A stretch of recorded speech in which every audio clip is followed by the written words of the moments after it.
দর্শক, রাতের বেলা একটা ভিডিও করছি। তো আপনারা দেখছেন আমার সামনে একটা গরু, খুব ছোট, আর এর সামনে দেখেন কি সবুজ ঘাস, প্রচণ্ড সবুজ ঘাস।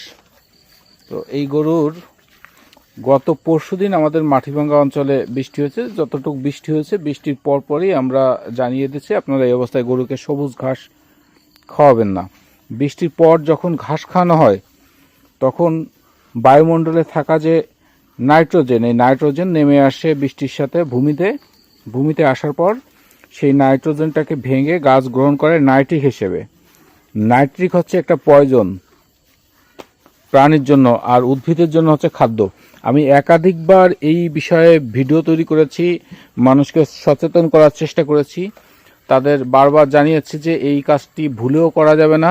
বৃষ্টির পর গরুকে ঘাস দেওয়া যাবে না, এবং বিশেষ করে সেক্ষেত্রে মালঞ্চ এবং কলমি এই জাতীয় ঘাস দেওয়া যাবে না, এবং অতিরিক্ত কম বয়সী ঘাসগুলো দেওয়া যাবে না। সেক্ষেত্রে কিন্তু ঘাস বিষক্রিয়া হয়ে যেতে পারে। বিষক্রিয়ায় কখনো কখনো অতিরিক্ত খেলে মারা যাবে। সেক্ষেত্রে ছোট বাছুর এবং গর্ভবতী যে গরুগুলো আছে এগুলো মারা যাওয়ার সম্ভাবনা বেশি।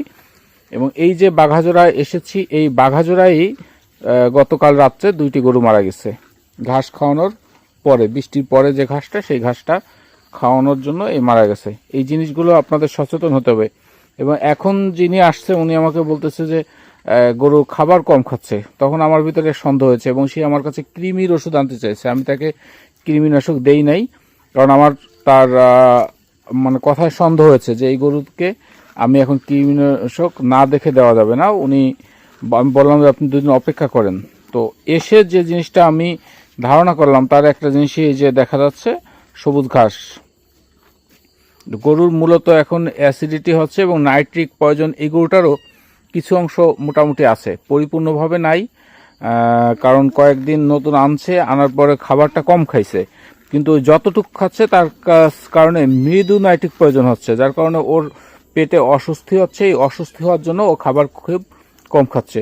উনি এই অবস্থায় কৃমিনাশক আনার চেয়েছিলেন এবং মানে দ্বিধাগ্রস্ত যে কি করবে। ওনার ভিতরে একটা আতঙ্ক মোটামুটি কাজ করছে।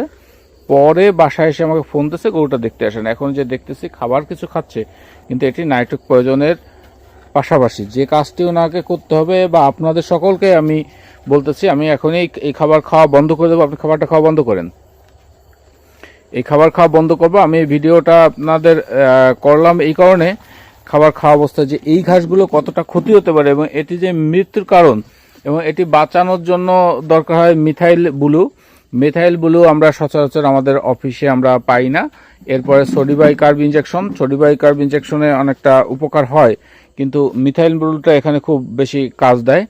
তো সবচেয়ে বড় ব্যাপার হচ্ছে আমরা ঝুঁকিতে যাব না। ঝুঁকিতে না যেয়ে আমরা চেষ্টা করব গরুগুলোকে যেটা একেবারে পরিকল্পিত নিয়মের মাধ্যমে পালন করা। আমাদের এই নিয়মগুলো জানতে হবে, এবং যারা আমরা এই স্তরে কাজ করি আমাদেরও একটি দায়িত্ব আছে, সামাজিক দায়িত্ব, সেটি হচ্ছে প্রত্যেককে জানানো।